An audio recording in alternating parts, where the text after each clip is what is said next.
विवेकानंद, स्वामी विवेकानंद कहते हैं कि जगन्नाथ मंदिर एक पुराना बौद्ध मंदिर है, हमने इस पर और कई अन्य बौद्ध मंदिरों पर कब्जा कर लिया और उनका पुनर्हिंदूकरण किया। The complete works of Swami Vivekananda, खंड 4।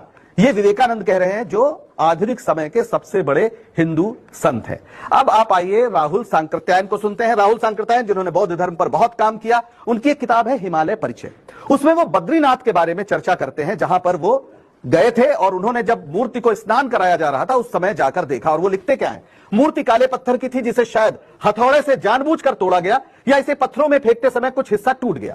पद्मासन में बैठी हुई मूर्ति का एक हाथ की हथेली पैरों पर थी जो भूमि स्पर्श मुद्रा में थी। यह मूर्ति पद्मासन अवस्था में भूमि स्पर्श मुद्रा वाली बुद्ध की है, इसमें मुझे कोई संदेह नहीं लगा।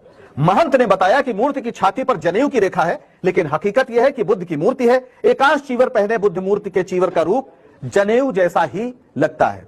राहुल सांकृत्यायन ने अपनी आंखों से जो देखा उसका वर्णन किया। हालांकि वो मूर्ति ढकी रहती है और इसलिए उसकी चर्चा आमतौर पर नहीं होती। वेनसांग जो 7वीं शताब्दी की शुरुआत में भारत आया था, जब कन्नौज में हर्ष का शासन था, तब वो अयोध्या, आज की अयोध्या गया, जिसे तब साकेत कहते थे।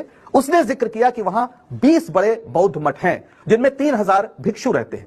यह अलग बात है कि आज अयोध्या में कोई बौद्ध मठ नहीं है और कुछ इतिहासकारों का मानना है, मेरे इलाहाबाद विश्वविद्यालय के इतिहास विभाग के एक प्रोफेसर सुशील श्रीवास्तव थे जो अब दिवंगत है, उन्होंने किताब लिखी थी और उसमें भी उन्होंने कहा था कि दरअसल इस मस्जिद के नीचे अगर खुदाई हो तो एक बौद्ध मंदिर है। लेकिन बाबरी मस्जिद विवाद को जन्म देने वाली राजनीति कभी नहीं चाहती कि खुदाई का काम मुगल या सल्तनत काल से पहले तक जाए। कई इतिहासकार मानते हैं कि 8वीं शताब्दी में शंकराचार्य के नेतृत्व में बौद्धों के खिलाफ व्यापक अभियान चला, जिसके नतीजे में तमाम बौद्ध मंदिरों को हिंदू मंदिरों में बदला गया।